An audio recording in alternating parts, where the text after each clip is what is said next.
문중인물사. 이 영상은 대외적으로 문중인물을 널리 알리려는 목적으로 제작하였습니다. 내가 나를 알지 못하는데 당연히 나를 알 수는 없는 것이죠. 창원항시 호정공파 13세 송강공 황응규에 대한 소개입니다. 청도군수와 단양군수를 지내면서 많은 유적과 일화를 남기신 분입니다. 아버지는 중종시대의 우찬성을 지낸 영원공 황사오이고 아들 3명을 두었는데 둘째 아들은 사원부 대상과 정직으로 이적판서를 받은 황습인데 정익이란 시호를 받았습니다. 셋째 아들 황씨는 성정은 자성지를 지냈으며 사위는 선조시대 영의정을 지낸 유영경입니다.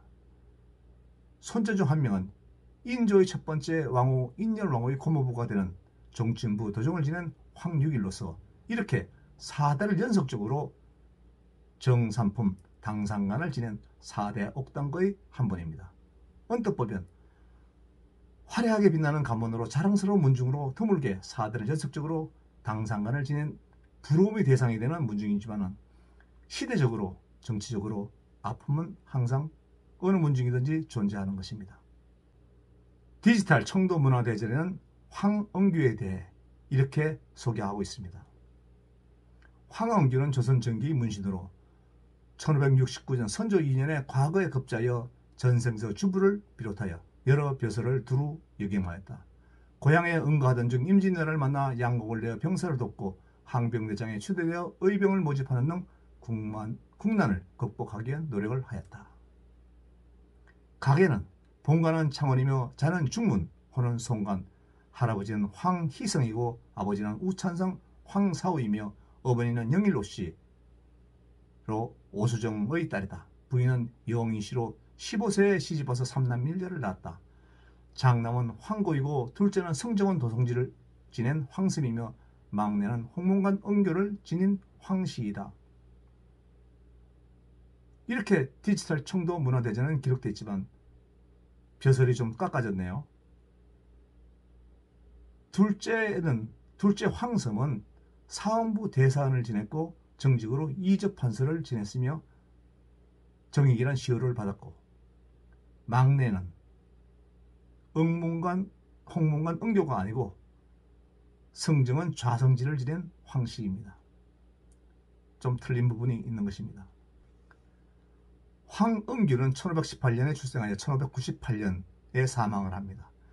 1543년 중종 38년에 사마시에 합격하여 성균관에 입학을 하였습니다. 이후 여러 차례 과거에 응시하였으나 실패하였습니다. 재주를 아낀 태학의 추천으로 전함사 별제에 제수되었고 이어 장흥고 직장에 이르렀습니다. 그러다가 1569년 선조 2년에 52세로 알성문과에 병과로 급제하여 전생조 주부에 임명되었고 호조, 형조, 공조의 정남과 좌랑 등 여러 벼슬을 영임하였습니다. 1576년 선조 9월 8월에 청도 군수로 부임하였다가 1579년 선조 12년 2월에 이임을 하였다. 황응규는 하인들을 다스릴 때는 매로 다그치지 않았고 부역을 공정히 해서 백성들이 즐거워하였다. 청도 향현, 김대우, 박하담 등과 어울렸고 부임 이듬해 동창에 세워졌던 서남 향연사를 서남서원에 있는 현재의 위치로 이관하면서 기분을 남겼고 동시에 운수정이라 불렀다.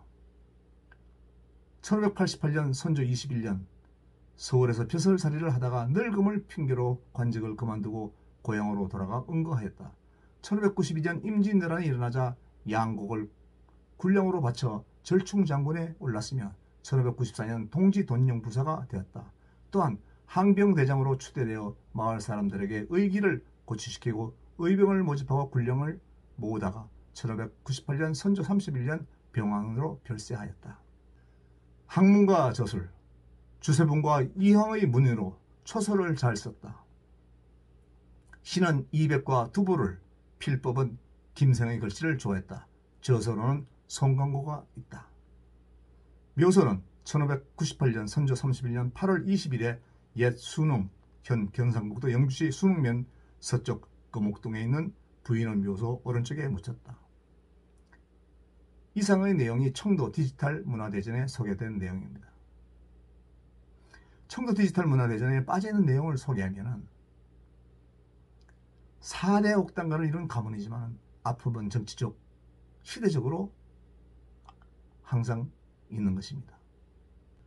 아버지 용홍 황상우는 중종의 왕세자 2호의 스승으로서 훗날 세자가 왕이 되었을 때 세자를 시켜주는 충신으로 황상우를 믿었고 빠른 성질을 시켜주었습니다. 44살의 정삼품 사가는 대사관, 50세의 우찬성으로 관직을 제수하는 파격적인 인사발령으로 많은 관리들의 시기를 받았습니다. 황상우는 글을 읽으면 한 번에 8줄을 읽는 천재였기에 중종은 그만큼 황상우를 신임하였던 것이죠. 하늘의 장난인지 51세에 세상을 떠나니 중종은 공들여 키우고 공들여 배려한 신하가 자신을 배신한 양 못내 서운해했습니다. 더구나 1년 뒤에 황은교의 어머니의 외사촌 오빠인 김알로가 문정왕후 폐위 사건을 벌이다가 발각되어 사역을 받으니 그 화가 집안에 미쳤습니다. 이때 황은교의 나이는 18살이었습니다. 어머니이신 영일오 씨께서 12살 때 세상을 등지자 할머니 풍기진 씨께서 어머니 없던 것이 안타고 15살에 영희 씨를 맞아 결혼을 시켰습니다. 집안의 기둥이 쓰러지자 집안이 몹시 혼란했습니다. 그러니까 아버지가 돌아가시니까 집안이 몹시 혼란해졌던 것입니다. 그래도 1543년 사마시에 합격하여 성균관에 입학하고 태계 유양가 주세봉을 스승으로 모시면서 학문에 전념하였으나 과거를 보면 항상 낙방하였습니다. 그 이유는 문정왕후와 윤현영 일파들이 황은교가 황사후의 아들인 것을 알았기 때문에 고의로 낙방을 시켰던 것입니다. 1564년 세월이 오래도 흘러서 성균관에서 수학한 지 무려 22년간이 되었을 때 윤현영 일파들도 황사후에 대한 감정이 쑥으로졌는지 성균관에서 추천하자 장암사 별제라는 선박관리 담당을 하는 벼슬을 주었습니다. 47세의 황은교는 성균관에서 22년간 수학을 하였기에 여러 분야의 공부를 하였고 풍수지리학에도 공부를 많이 하였습니다. 22년간의 성균관 성도이니까 어떤 학문이든 섭렵을 했던 것입니다. 이런 아픔을 겪었고 선조 2년에 신하들이 청구하여 알승시를 치르게 했고 알승급제로 벼슬길에 나가게 된 것입니다. 이때 나이가 이미 52세였습니다. 한국학 중앙연구원 한국학 정보화실에서 기록된 송간 황은규에 대한 평을 소개해 보겠습니다. 황은규의 성품과 자질에 관하여는 다음과 같이 전한다. 그는 타고난 자질이 너그럽고 시원하여 큰 저리가 있었으므로 일을 할 때는 전혀 구차한 것이 없었다. 성품이 검약하여 화려하게 꾸미는 것을 좋아하지 않았고 옷은 해질 때까지 입고 다녔으며 항상 허름한 옷차림새였다. 자제를 가르칠 때 훈계하기를 오직 학문을 부지런히 하고 행실을 돈독히 하라고 하였다. 방 하나에 책을 가득히 쌓아놓고 권터를 이은 채 책을 읽고 사색에 잠겼으며 때때로 한몫하다가 자기 생각을 담았다. 어린 시절 놀이도 다른 아이들과 달랐고 주변에서 부지런히 글을 가르쳐주지 않았는데도 읽은 글을 논할 때는 대의를 잘 파악하였으며 초소를 잘 썼다. 자라서 주세봉을 사사하였으며 주세봉은 그가 크게 될 인물로 점지하였다. 이상이 한국학중앙연구원에서 소개한 황은규에 관한 내용이었습니다. 다음은 청도군수와 단양군수 시절의 내용입니다. 1576년 황은규가 청도군수로 부임했을 때 연산군 시절에 무오사화 때 죽임을 당한 김일손의 사당을 건립하는 문제로 청도의 선비와 유생들이 돈을 모으고 있었습니다. 군수로 부임한 황은규에게 자개서원의 기문과 서문을 써달라고 해서 그 기문이 현재도 자개서원에 걸려있습니다. 이때 자개서원이란 시를 지었는데 그 내용을 살펴보면 선전이 논일 적엔 낚시 일삼하며 여유 있었건만 해 떨어지고 서풍 불어오매 어느 무덤을 대했는데 풀과 나무는 기본이 있어 많은 세월을 견뎌냈으니 변변치 못한 재주로 주인 없이 춘초로 제사 지내네. 옛적 비석은 거의 떨어져 고향 사람들 눈물 지었고 새로운 사당을 이제 지으며 맞이 불러 모의했건만 해가 다 가도록 홀로 읊은 시가를 이루지 못하나니 쪽박구름이 재촉한 비는 자개로 흘러들어오네. 이렇게 자개의 서원을 걸쭉한 당시에 시를 지었습니다.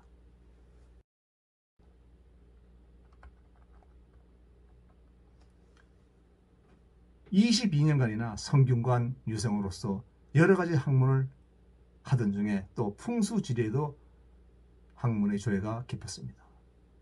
그래서 풍수지리에 능통하였기에 청도의 물정을 살피니 청도는 백성들이 관을 잘 따르지 않고 아전들은 교활해서 다스리기 어려운 고을로 이름난 고장이었습니다. 그래서 청도의 민심을 안정시키고자 청도 주산인 주구산의 산세가 그 산세의 형국이 개가 달리는 형국이었어. 그 기운이 다 빠져나가고 있는 청도의 기운을 보존하기 위해 주구산 아래 절을 지었습니다. 달아나르는 개에게 떡을 주면 그 개가 떡을 먹느라고 멈추게 하는 풍수적 비방이었습니다. 또 청도의 기운을 보호하는 비방으로 현재 청도초등학교 주변에 3개의 봉분 크기보다 조금 더 큰 산을 조성하였습니다. 그리고 관아에 많이 쌓여있는 장부와 문수에 눈을 돌려 과오는 빈틈 없이 찾아내어 아랫사람들을 다스리면은 매에 의지하는 법이 없었고 조세와 부역은 조금 더 더하지 않았으며 정사에 있어서는 노인을 봉양하고 백성을 양육하는 것을 우선으로 삼으니 풍속이 크게 변하여 삶이 즐거워서 백성들은 노래를 부르더라 하고 전해집니다. 1577년에는 당초 1568년에 매전면 동산동 운수정의 향연사로 창건되었는데 풍속적 입장을 고려하여 현 이치로 이건하고 서남서원으로 성격하여 개청하였고 삼족당 김대희와 소요당 박하담을 배양했습니다. 이때 삼족당 김대희 선생의 옛집에 대한 시를 지었는데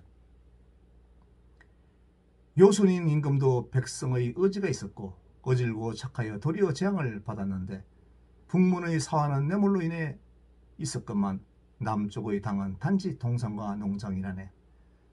하나의 작은 고을을 잠시 시험하였고 삼족당이 살았던 집은 지금도 넉넉한데 암흑의 능묘의 물은 의연히 흐르건만 예전 추억들 채량하게 굴러서 떠도네. 이렇게 시를 지으면서 서남서원을 이야기하였습니다. 매전면 동상리 167번지에 1577년 황은규는 담수가 운문산에서 나왔다 하여 운수정이라고 칭했습니다. 그래서 운문산에 대한 시와 운수정에 대한 서술을 하였는데 운문산의 시의 내용은 이렇습니다. 어젯밤부터 동쪽 창고에는 종일 비가 내렸기에 운문산엔 비가 개어 어떤 형체가 일듯 하였는데 향내의 술독에 햇빛 비추니 많은 형상을 주련만 형산 오악에 구름 그치니 많은 소굴이 들어다네. 푸른 절벽과 붉은 언덕엔 새로운 구름이 살아나고 공항에 있는 급한 협곡엔 묵은 악어가 영물인데 중천에 해가 기울어 참선의 집엔 고얌이 생기니 편히 누운 포단에선 나비의 꿈을 많이도 꾸었네. 이렇게 시를 지으면서 운문산의 아름다움을 이야기하셨습니다. 운수정을 서술하면서 이렇게 또 기록을 했네요. 창고가 있으면 감리가 있고 감리가 있은즉 의당에 관청이 있으며 주방이 있다. 돌아다 보니 이에 창고가 내밀하게 가까운 곳에 있으므로 줄지은 말들이 운집해 울음소리가 시끄러웠는데 때때로 두려운 것은 화재였다. 아주 가까운 거리에 맑은 강과 푸른 암벽이 높이 솟아 일어나 북쪽으로는 운문산이 바라다 보이고 남쪽으로는 밀양고을로 통했는데 산은 더 험준하고 물은 더욱 맑아서 역시 성지임에 저 정자를 철감이 옳겠으나 좌우를 돌아봐도 동력을 맡아 성사할 사람이 없었는데 부르돌께서 이 반이라는 사람을 청구하였다. 이 반은 예전에 정자를 근원적으로 따르던 후예이므로 간사로서 법도가 있음에 오래지 않아 이를 낙석해놓고 정자의 이름을 청해 왔기에 내 이로서 운수정이라 명명하였고 풀이를 청함에 이르기를 담수가 운문에서 나왔다 하여 운수정이라 했고 기문을 청하기로 이르기를 다른 나라도 반드시 그것을 쓸 사람이 있을 것이라 라고 하면서 1577년 쓰다. 이렇게 운수정에 대한 이야기를 남기셨습니다. 청도군수를 마치고 떠날 때 더벅머리 아이들로부터 백발노인에 이르기까지 달려와 울면서 공을 못 떠나게 가시나무 다발로 관아의 문 주위를 둘러쌌고 지키기를 여러 날이 되매 공도 버티다가 말고 밀고 나왔는데 남녀가 다투어 뒤따라오다가 힘이 다한 뒤에야 그치게 되었다. 이렇게 전해지고 있습니다. 이때 벌써 62세였습니다. 1579년 단양군수로 부임을 하고 보니 태계 이황의 문화로 같이 수약한 황준양이 1557년 단양군수 재임시에 단양의 백성들의 삶이 너무 피폐해 있어서 조정에 상소를 올려서 10년간 조사를 면하게 하는 조치를 취하여 선정을 베풀었습니다. 그러나 10년간 조사를 면하는 조치를 하였음에도 황준양이 떠난 뒤 22년 뒤에 단양의 상태는 조금도 나아진 게 없었습니다. 태계 이황도 1548년에 단양군수로 재임을 하였고 선정을 베풀었습니다. 이에 황은규는 단양을 돌아다니면서 백성들에게 고통을 물으니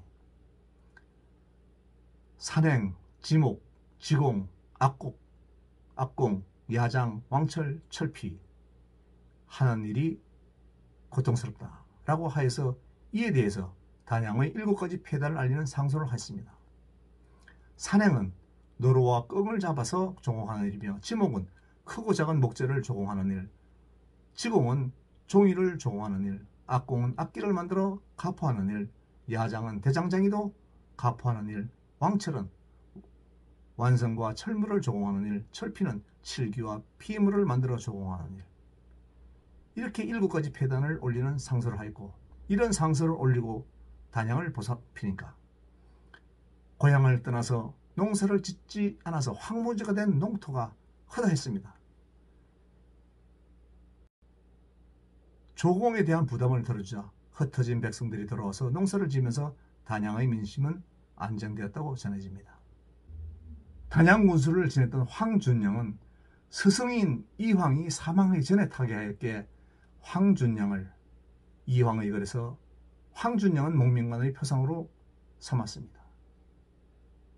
이에 반해 황은규는 태계 이황이 타계하기 1년 전에 과거의 급제를 하였기 때문에 황은규의 선민사상과 목명관으로서의 행적을 제대로 평가받지 못하고 있습니다. 그러니까 황준영은 높이 평가되어 있는 반면에 황은규에 대한 평가는 별로 알려진 게 없죠. 이를 재평가할 필요도 있는 것입니다. 황은규는 한양의 종묘역 낙산 아래 이화동에서 태어났습니다.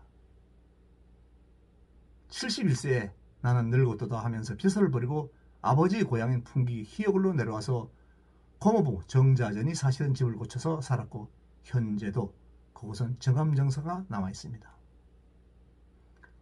황은규에 대한 일화로서는 성호소설에 황은규 참판 척실인 최씨는 어지럽다.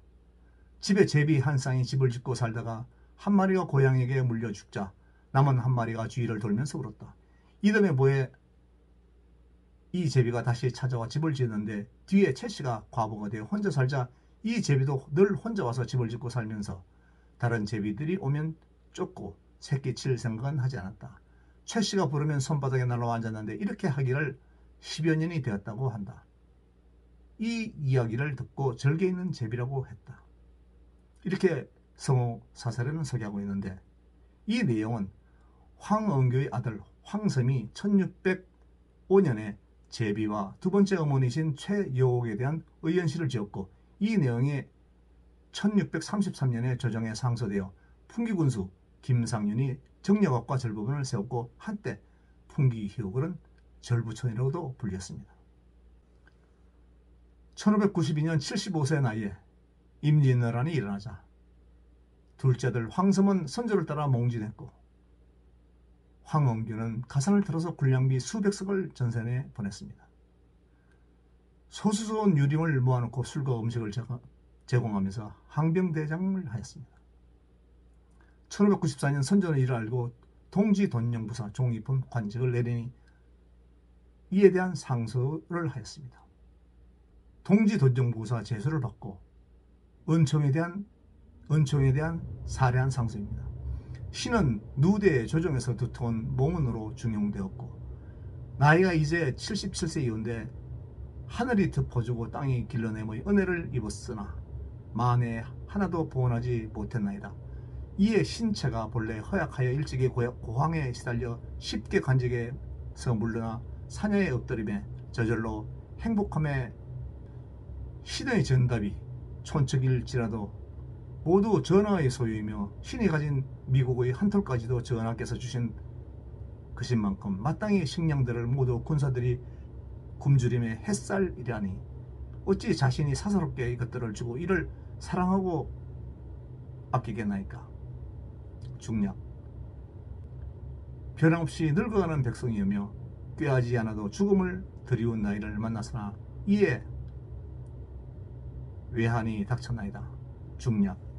참남하게도 당상에 오르리라는 것은 꿈자리에도 이르지 못할 바인데 하물며 지금 오해하신 은총으로 또한 이 품의 정상인 벼슬로 훌륭한 자리에 발탁하였으니 두 해 동안의 치사하심은 신의 몹시 낮은 공로임에도 융성한 은혜로 그 옆에 상을 내리심에 한결같았으니 어찌 은총이 빽빽히 겹치게 하셨나이까.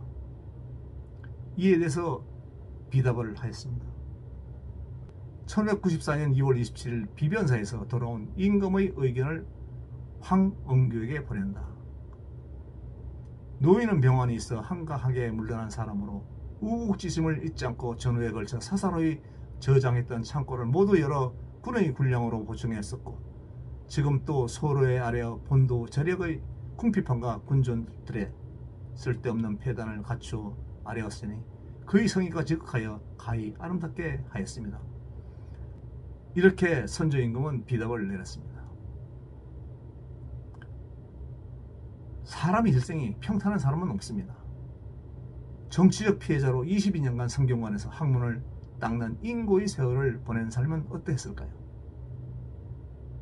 인생은 끝까지 살아봐야 한다는 진리가 송관 황은규 일생에서 실감나게 합니다. 아들 2명은 당상관이요 사위는 영의정이었다.